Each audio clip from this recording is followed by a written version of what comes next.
Alhamdulillah Rabbil Alamin, wassalatu wassalamu ala Rasulillah wa ala alihi wa sahbihi ajma'in. Subhanaka la ilma lana illa ma 'allamtana innaka antal alimul hakim. Wa tub 'alaina innaka antat tawwabur rahim. Rabbi shrah li sadri wa yassir li amri wahlul 'uqdatam min lisani yafqahu qawli. Allahumma anfa'na bima 'allamtana wa 'allimna ma yanfa'una. Allahumma zidna 'ilma. Amma ba'd. Muslimin dan muslimat yang dirahmati Allah, menyambung kembali tafsiran ayat 23 yang kita baca minggu lepas, masih belum selesai lagi, belum habis lagi, berhubung dengan perintah yang telah Allah Ta'ala tentukan bahawa janganlah seseorang di antara kita menyembah selain daripada Allah, dan hendaklah berbuat ihsan, berbuat baik ataupun berbuat kebajikan dengan dua ibu bapa, berdasarkan perintah yang diulang beberapa kali dalam Al-Quran, bukan sahaja dalam ayat 23 surah Al-Isra, juga dalam ayat-ayat yang lain. Terutamanya berbuat baik ketika ibu bapa atau salah seorang daripadanya sudah mencecah umur yang sangat tua ataupun sangat lanjut usianya, sehingga seorang anak tidak dibenarkan untuk berkata walaupun dengan perkataan ataupun kerana membawa maksud bahawa ia adalah kata-kata yang kasar, ataupun wala tanharuhuma, jangan mengherdih, jangan membentak, menghendik kedua-duanya. Jangan muncul daripada kamu perbuatan buruk yang dilakukan kepada mereka berdua. Berkata Atha bin Rabah, seorang tokoh tabi'in yang merupakan anak murid kepada Abdullah bin Abbas. Atha bin Rabah berkata bahawa yang dimaksudkan dengan ayat wala tanharhuma, yakni jangan kamu gerakkan tanganmu kepadanya, kepada ibu bapa itu.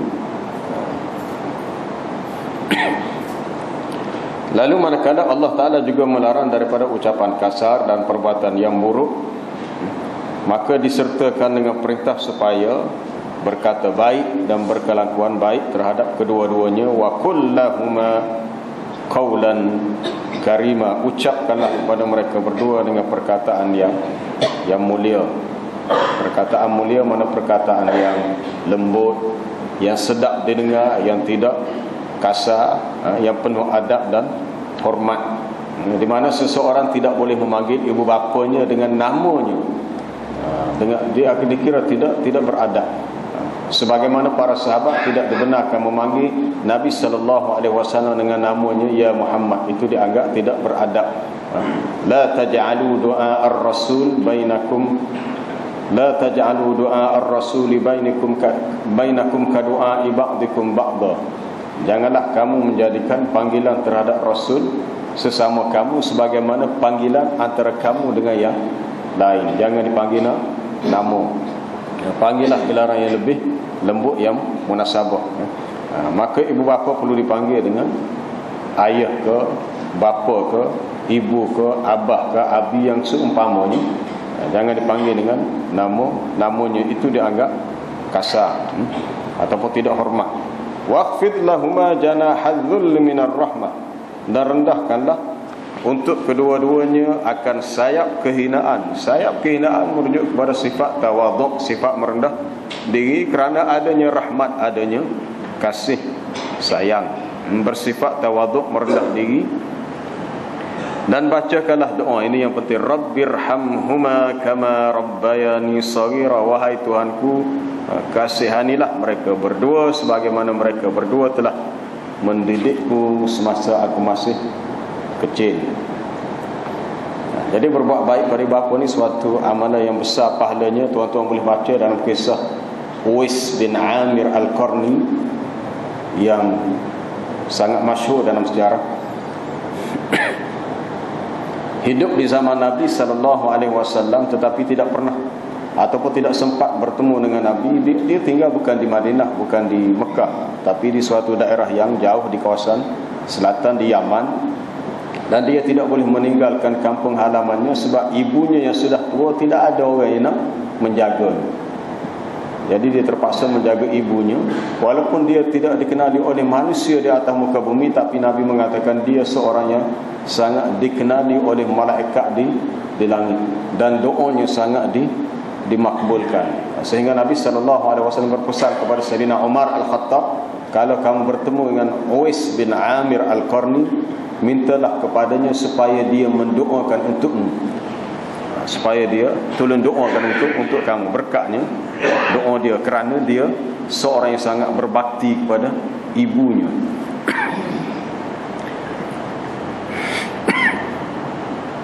Jadi berbuat baik kepada ibu bapa sama ada dia masih hidup ataupun setelah dia sudah meninggal.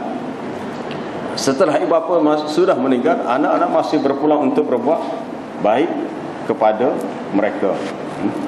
Baik. Ada dalam satu hadis yang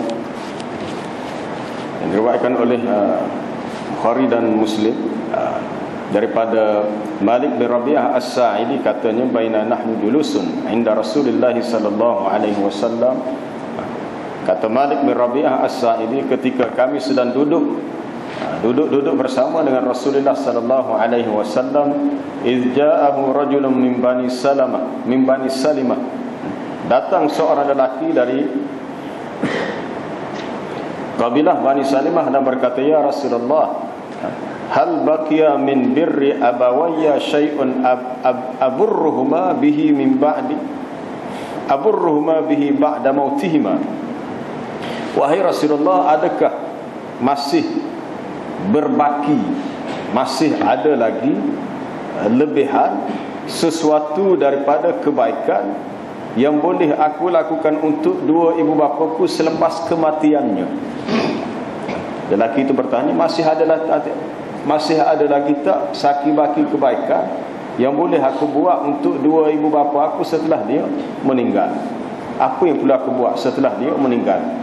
Jadi jawapan yang diberikan oleh Nabi adalah jawapan yang sangat spesifik, tepat, fokus. Tidak perlu seseorang untuk mentakwilkan, untuk menambah dengan alasan begitu dan begini. Pertama yang Nabi beritahu ialah as-salatu alaihima, mendoakan untuk kedua-duanya. As-salat itu bukan solat, maksudnya doa. Wal istighfaru lahuma, beristighfar untuk kedua-duanya. Istighfar ni mudah lah. Allahumma gfirli wa liwalidayya, ataupun Rabbi gfirli wa liwalidayya, Rabbi gfirli wa liwalidayya, Allahumma gfir lahuma. Sama ada ia masih hidup ke dia sudah meninggal, anak-anak boleh mendoakan keampunan untuk pihak ibu bapa masing-masing. Yang ketiga, wa infadhu ahdihima, melaksanakan janji kedua-duanya.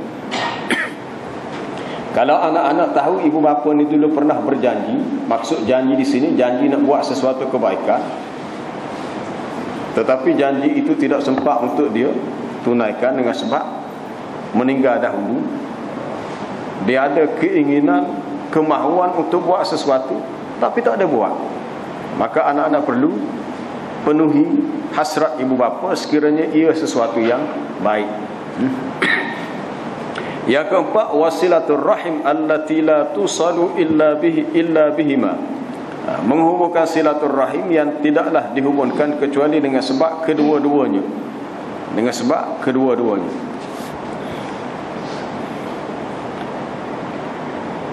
Itu yang keempat. Yang kelima, akhir sekali, wa ikrami sadiqihima, memuliakan kawan kedua-duanya. Ni hak agama kita tak tahu. Hadis ni riwayat Abu Dawud, bukan Bukhari dan Muslim. Silap tadi riwayat Imam Abu Dawud. Akhir sekali tu ramai yang tak tahu memuliakan kawan kedua-duanya. Sebab tu kalau seseorang yang tahu hadis ni, dia kena cari siapa kawan baik ayah dan maknya yang telah meninggal untuk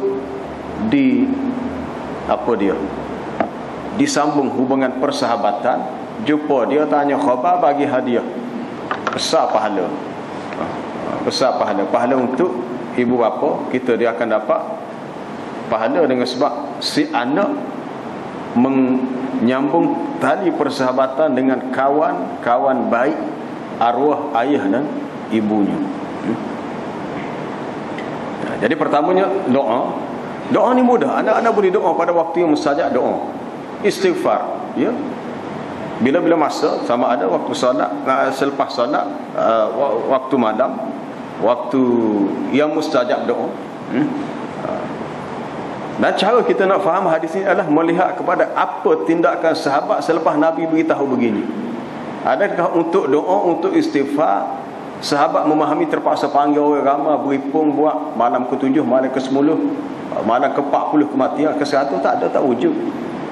Maknanya untuk mendoakan kepada ibu bapa yang telah meninggal, ahli keluarga meninggal, ataupun untuk beristighfar bagi mereka yang telah meninggal, khususnya ibu bapa, tidak berhajat kepada wujudnya perhimpunan, perkumpulan.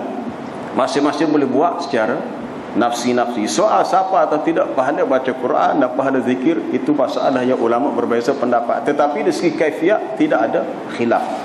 Bahawasanya ibadat khusus tidak boleh direka cipta kaifiat kecuali ada nas, ada dalil. Kaedahnya begitu. Dari segi kaedah ilmunya memang begitu. Kalau seseorang kata ustaz tu ada buat, ulama ni buat, maka kita mengatakan itu adalah suatu kesilapan. Itu adalah suatu kesilapan. Bukan bermakna bila seseorang tu alim dia benar 100%, tidak semestinya. Manusia ada imma mukhtiun wa imma musibun. Kadang-kadang dia tersilap dengan tidak disengajakan.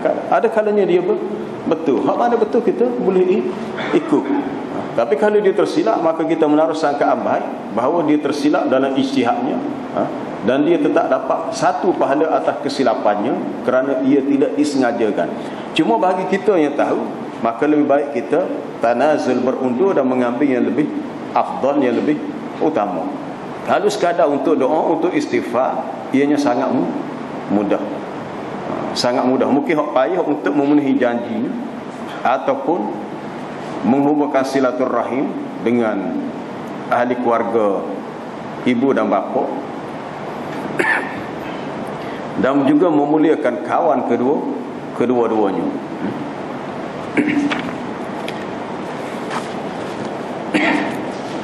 Sungguh banyak sekali hadis yang diriwayatkan tentang keutamaan berbakti kepada dua ibu bapa. Antara lain hadis yang diriwayatkan melalui beberapa sanad daripada Anas dan yang lainnya. Ketika Nabi SAW naik ke atas mimbar, lalu dikatakan, lalu diucapkan amin, amin. Maka ada yang bertanya, apakah yang engkau aminkan itu wahai Rasulullah? Cerita sebenarnya sahabat tak tahu Nabi disebut amin ni untuk apa dia. Amin, amin itu maknanya semoga Allah Ta'ala makbulkan, perkenankan permintaan itu. Katanya, atani Jibril faqala ya Muhammad raghima anfu rajulin dzukirtu indahu falam yusalli alaik. Aku telah didatangi oleh malaikat Jibril dan dia berkata,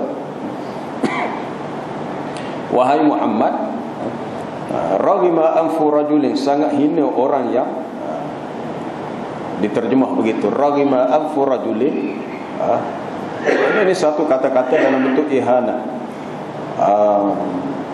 Kalau kita nak terjemah seseorang, kita kata huduh buruklah hidung seseorang. Anfu tu hidung. Raghima anfu rajulin. Hidung ni bahagian yang paling apa dia, tengok pada wajah kita. Kita punya bahagian tengoklah bahagian kena pasal muka ni adalah pada hidung. Apabila diberi kata-kata buruk, raghima, huduhlah buruk hidup seseorang, itu sebagai suatu celaan. Celaan kepada seseorang yang apabila disebut namaku, dia tidak berselawat ke atasku. Jibril kata, buruklah hidup seseorang yang apabila disebut di sisinya namamu, dia tidak berselawat ke atasmu. Lalu aku berkata amin. Lalu Jibril kata kul, katakanlah amin. Fakultu, aku pun berkata amin. Kemudian dia menyebut lagi raghima anfu rajulin dakhala alaihi syahr ramadan thumma kharaja wa lam yughfar lahu. hina atau buruklah hidung seseorang lelaki yang apabila masuk bulan Ramadan, kemudian setelah berakhirnya Ramadan, tidaklah diampunkan untuknya akan dosanya. Katakanlah amin, lalu fakultu amin. Dan akhir sekali yang ketiga, Jibril berkata, raghima anfu rajulin adraka abawaihi aw ahadahuma falam yudkhilahu al-jannah. Hinalah seorang lelaki yang mana ibu bapanya sudah mencapai umur yang tua, dia sempat bersama dengan ibu bapanya, tetapi ibu bapa tidak menjadi penyebab kepada dia masuk syurga. Yakni dia tidak mengambil kesempatan untuk buat pahala berbakti kepada ibu bapa, menyebabkan dia tidak masuk syurga dengan sebab tadilah, sebab terlepas pahala birrul walidaini, berbakti kepada ibu bapa.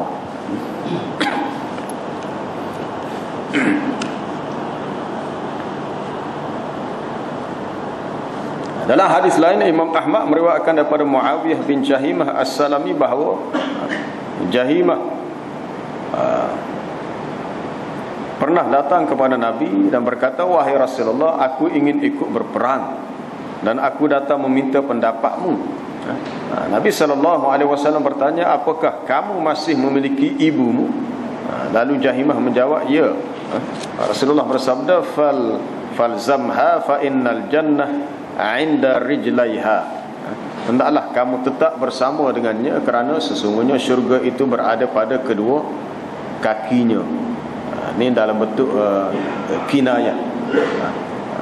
Maksud syurga berada pada kaki keduanya, iaitu syurga itu tertakluk kepada keredaan ibu bapa. Ridallah fi ridal walidaini, atau pada hadis riwayat Imam Tirmizi, ridallah fi ridal apa dia adalah hadis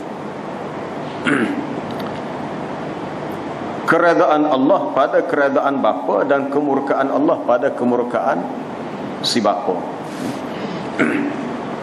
Kemudian Muawiyah berkata, Muawiyah anak kepada Jahimah tadi berkata, kemudian aku mengulanginya untuk kedua dan ketiga kalinya di majlis yang berbeza, tetapi Nabi juga menjawab sama semisal dengan ucapan itu, walaupun disebut berulang kali, diulang dalam majlis yang lain, tapi jawapannya adalah sama.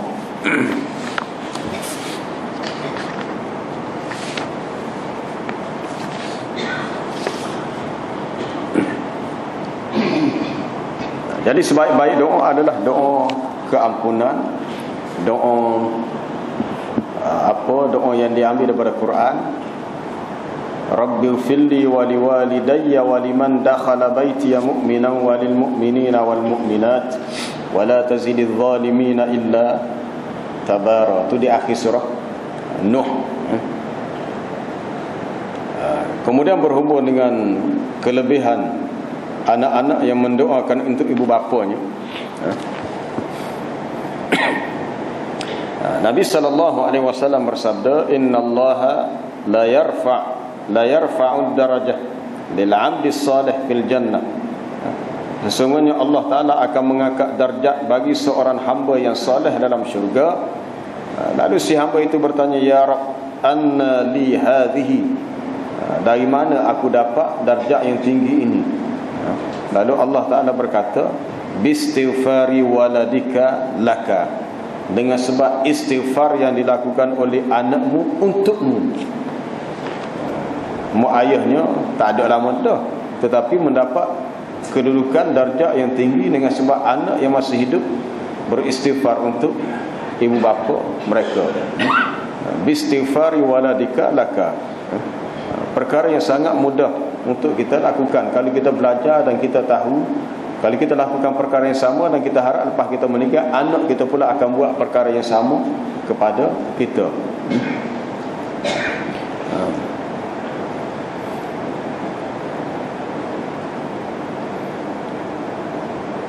Di antara perkara yang perlu dilakukan oleh si anak setelah ibu bapa meninggal ialah selain daripada uruskan jenazah, itu mestilah, yang lain adalah melunaskan hutang. pastikan ibu bapa selesai hutang, sama ada hutang harta benda ataupun hutang dari sudut ibadat yang perlu diganti. Kalau seseorang ada bernazar, berjanji untuk buat sesuatu, maka ibadat itu perlu dilakukan oleh anak-anaknya. Dalam hadis riwayat Imam Abu Daud, inna min atyabi ma akala ar-rajulu min kasbihi wa waladuhu min kasbihi. Sesungguhnya di antara sebaik-baik harta yang dimakan oleh seorang lelaki itu adalah usaha kerjanya sendiri, bukan pemberian orang lain, hasil usaha dia sendiri. Dan anaknya itu adalah termasuk usahanya. Kalau seseorang itu tidak berumah tangga, tidak ada isteri, mustahilah akan lahir anak, maka atas usaha dia akhirnya dia mendapat anak, dan anak itu dididik, diasuh menjadi anak yang baik. Maka sama ada kebaikan yang dibuat oleh anak itu diniatkan pahala untuk ibu bapa atau tidak diniatkan, secara automatik pahala dia dapat.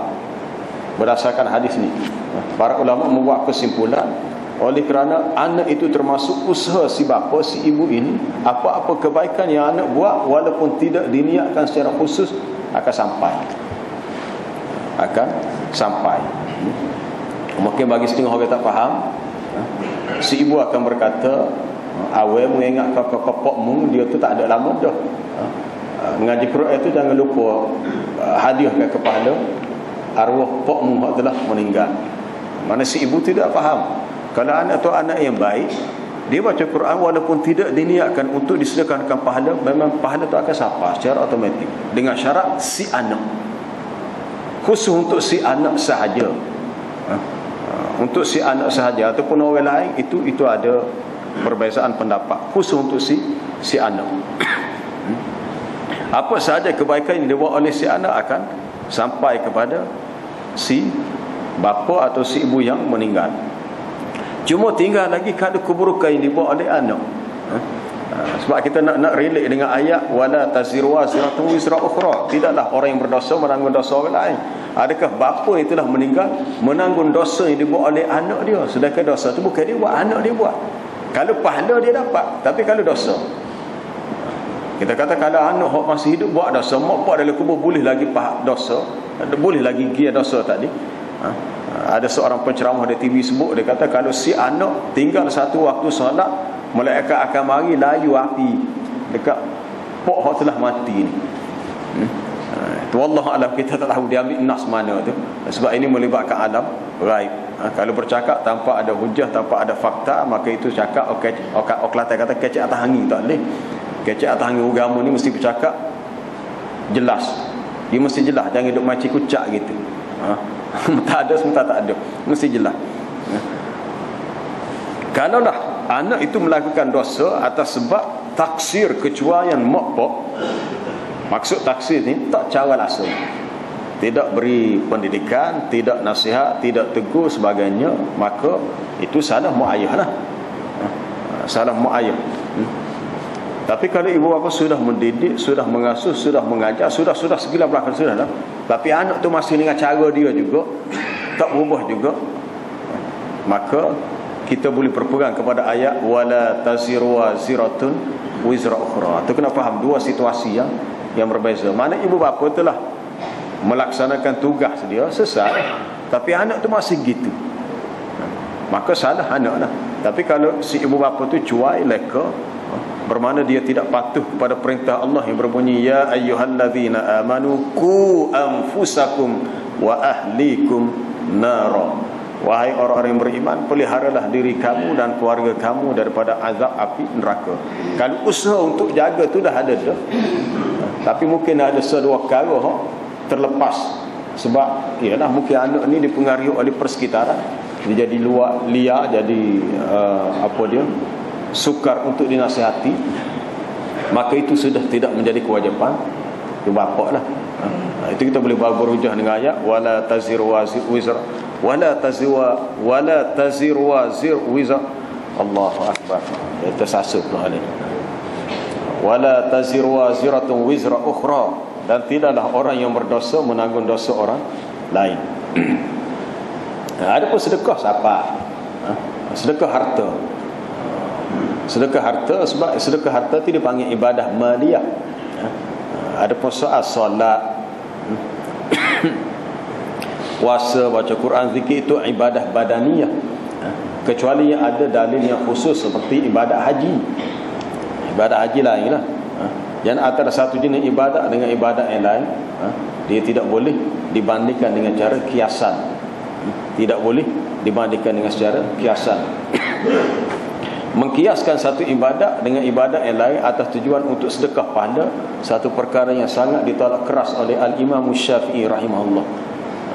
Tuan-tuan boleh rujuk dalam tafsir Ibnu Katsir dalam ayat wa allaisa lil insani illa ma sa'a, ada dikemukakan pendapat Al-Imam Syafi'i berhubung dengan masalah ini. Tidak la tuqbal minhu al-ara' wal aqisah, tidak terima apa-apa pandangan dan juga kiasan, sebab semua persoalan yang berkenaan dengan ibadah, kata Al-Imam Syafi'i rahimahullah, perlu kepada ada nas yang sarih, yang wadih, yang jelas dan terang. Baik, kita beralih kepada ayat berikutnya.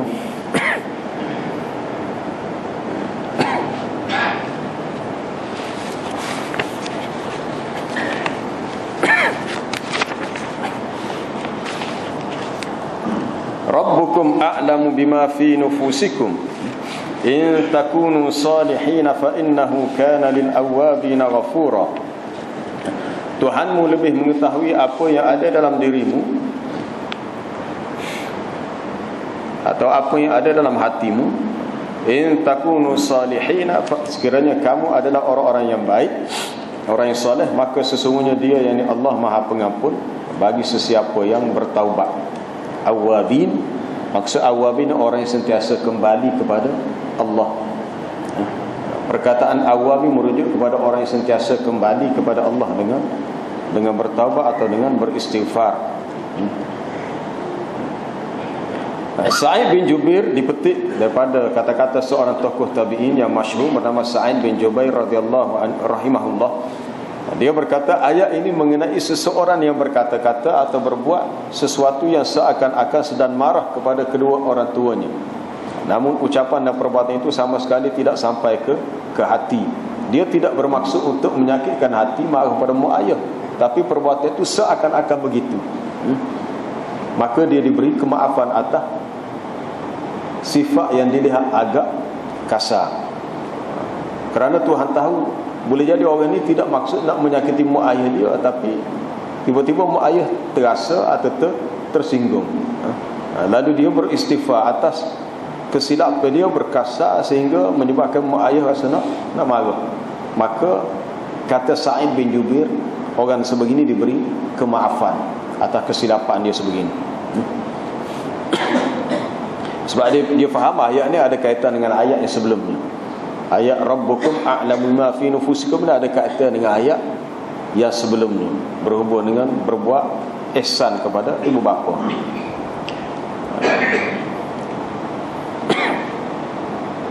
Fa innahu kana lil awwabina ghafura, maka sesungguhnya Allah dia Maha Pengampun bagi orang-orang yang awwabin, yang bertaubat.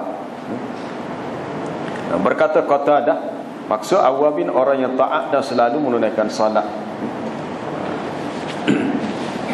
Kemudian berkata Sa'id Al-Musayyab, selain daripada Sa'id bin Jubair, seorang lagi tokoh yang masyhur, Sa'id Al-Musayyab, atau boleh dibaca juga Sa'id bin Al-Musayyib.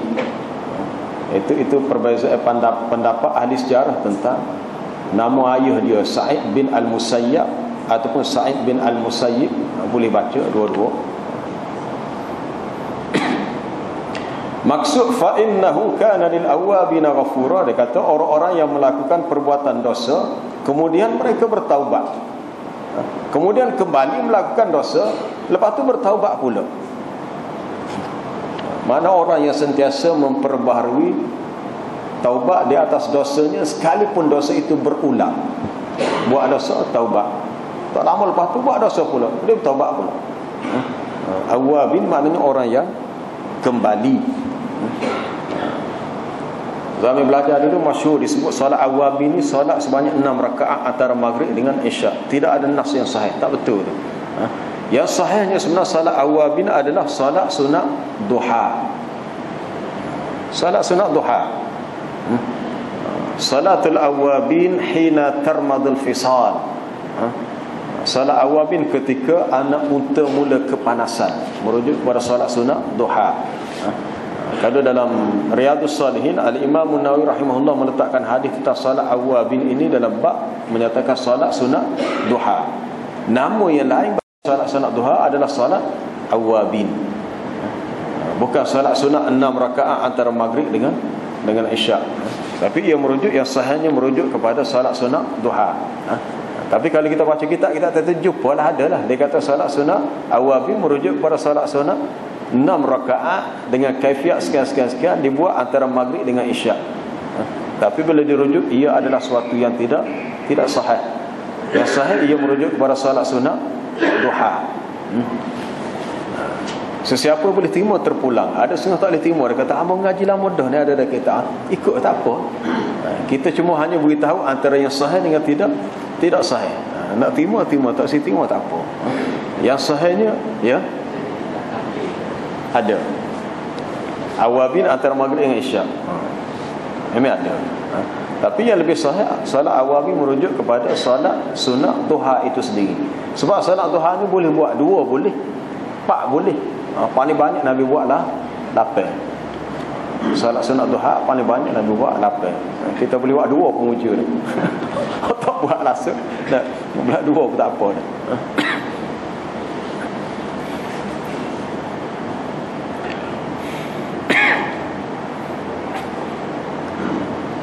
Kemudian Atta' bin Yasar, Sa'id bin Jubair dan Mujahid berkata, awab ini orang-orang yang kembali kepada perbuatan baik. Kalau dulu tidak baik, sekarang kembali menjadi lebih baik. Kemudian Mujahid berkata, Mujahid juga seorang tokoh tafsir di zaman tabi'in, riwayat daripada Ubaid bin Umair tentang ayat di atas. Dia kata awab ini orang yang apabila teringat dosa-dosanya di saat ia bersendirian. Contoh saya teringat dulu pernah buat dosa, tak kiralah apa jenis dosa, maka dia pun meminta ampun kepada Allah dari dosa itu. Mungkin kalau kita bangun solat malam, kita ingat balik zaman kebodohan kita, kejahilan kita, kita banyak ikut nafsu, kita terlanjur buat dosa, sama ada melakukan yang haram atau meninggalkan yang fardu, kita pun banyakkan istighfar, astaghfirullahalazim, astaghfirullahalazim, rabbighfirli wa tub alayya, atau baca sayyidul istighfar, Allahumma anta rabbi dan sebagainya. Kalau boleh kita ulang bersungguh-sungguh istighfar tu sampai kita rasa benar-benar menyesal, sehinggalah orang kata penyesalan tu membawa kepada kita menangis. Hak tu hak mahal tu.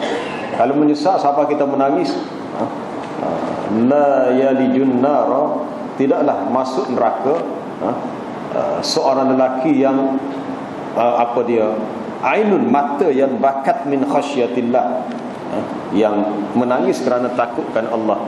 Ainani la tamassuhuman nar, 2 jenis mata yang tidak disentuh neraka. Maksud 2 mata ni pemilik mata tu lah, bukan mata saja. Orang yang memiliki mata tu tidaklah masuk neraka. Pertama, mata yang tahrusu fi sabilillah, yang berjaga malam kerana berada fi sabilillah, berperang fi sabilillah. Yang kedua, mata yang bakat min khasyatillah, yang menangis kerana takutkan Allah.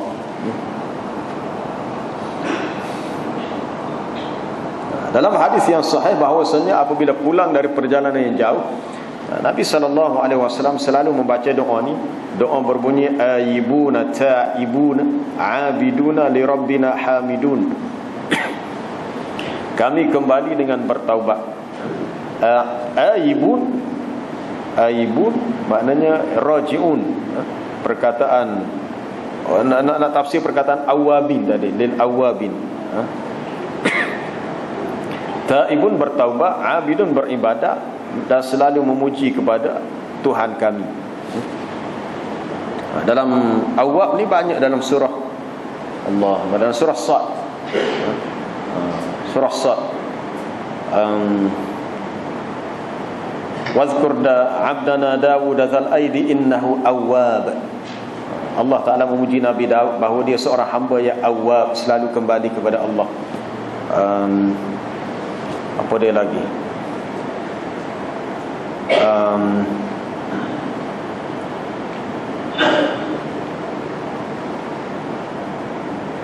Ada lagi, wazkur 'abdana ayyuba idznada rabbahu anni massani asyaitanu minasbi wa 'adzab.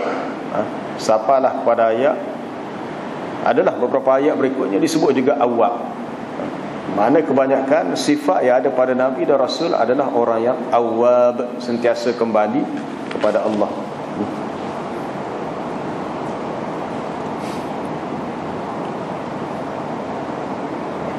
Ayat ini menggambarkan luasnya rahmat Allah. Kalau seseorang itu adalah orang yang soleh, yang baik, dia buat dosa tetapi dia menyusuli dengan istighfar, dengan bertaubat, dan dia berazam untuk tinggalkan dosa. Dan ingat bahawasanya kalau mati dalam keadaan melakukan dosa dan tidak bertaubat, itu adalah suatu mati yang buruk lah, yang su'ul khatimah. Kita kena ingat situlah. Kalau boleh kita nak kita mati dalam keadaan kita melakukan amal salih dalam keadaan husnul khatimah. Wallahu a'lam. Subhanakallah bihamdika asyhadu an la ilaha illa anta astaghfiruka wa atubu ilaik.